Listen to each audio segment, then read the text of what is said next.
তুমি আবাল আবা অধপতনে ফোন দিয়ে জিজ্ঞেস করো বৃষ্টি কখন পড়বে। এই গরমে তোর প্রিয় খাবার বরফ। তোর আব্বুরে গিয়ে বল পানিতে একটা এসি লাগাই দিতে, ঠান্ডা পানি আসবো।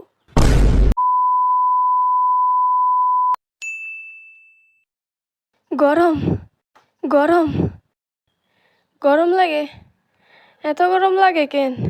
আহ,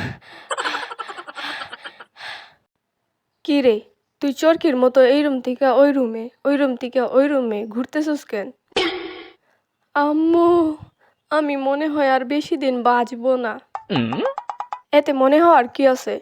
তুই সারাদিন যেমনে ফোন টিপস, না ঠিক মতো খাস, না ঠিক মতো ঘুমাস, না ঠিক মতো পড়ালেখা করস।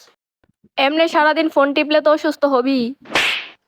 আম্মু, তুমি সব সময় ঘুরে ফিরে ফোন নিয়ে এই শেষমেশ খুঁটা দাও। এখানে খুঁটা দেওয়ার কি আছে? আচ্ছা কি হয়েছে বল। আম্মু, গরম লাগে।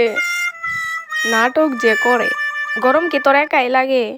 গরমের দিন গরম লাগবো না তুই কি শীত করবো? যা গিয়া গোসল কর, গরম কম লাগবো। না না না না না না আম্মু, গোসল করবো না। গোসল করলে আর বেশি গরম লাগে। পানি এত গরম। তোর আব্বুরে গিয়ে বল পানিতে একটা এসি লাগাই দিতে, ঠান্ডা পানি আসবো।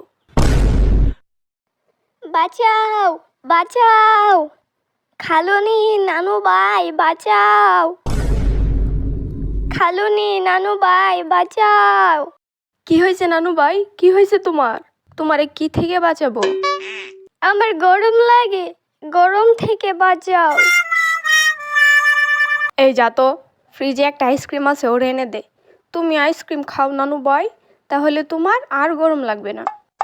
আমি যখন বললাম গরম লাগে তখন আমারে কতগুলো কথা শোনাই দিল, আর ও যখন বলছে গরম লাগে তখন বলতেছে ওরে আইসক্রিম এনে দিতে। তাড়াতাড়ি যাও খালুনি। এই তোমারে না কতবার বলছি আমারে খালুনি বলবা না, পারলে খালামণি বইলো, আর না পারলে নাম ধরে ডাইকো, তাও খালুনি বলবা না। এমনিতেই রাগ উঠতেছে। যা ওরে আইসক্রিম এনে দে, ওর আইসক্রিম খাওয়া শেষ হইলে ওরে নিয়ে টেবিলে আসিস। আমি খাবার দিতেছি। না আম্মু, আমি এখন খাবো না, আমার গরম লাগে। আমি জানি তো তোর যে গরম লাগে, এই জন্যই তো তোর প্রিয় খাবার রান্না করছি। কি রান্না করছে আম্মু? কেন, এই গরমে তোর প্রিয় খাবার বরফ? আম্মু, তুমি সব সময় আমার সাথে এমন করো। এখন একটু শান্তি লাগতেছে। আচ্ছা খালুনি, এত গরমের সময় বৃষ্টি পড়ে না কেন? এটা কি আমার জানার কথা? কারণ এখন বৃষ্টির কোনো পরীক্ষা নাই, তাই বৃষ্টি পড়ে না। আর গরমের এখন সেমিস্টার ফাইনাল চলতেছে, তাই গরম পড়তেছে। দূর খালুনি, তুমি কিছুই জানো না। তুমি আবাল আবা অধপতনে ফোন দিয়ে জিজ্ঞেস করো বৃষ্টি কখন পড়বে। বললামই তো, ওর পরীক্ষা আসলেও পড়বে। আর ওইটা আবাল আবহাওয়া অধপতন না, আবহাওয়া অধিদপ্তর।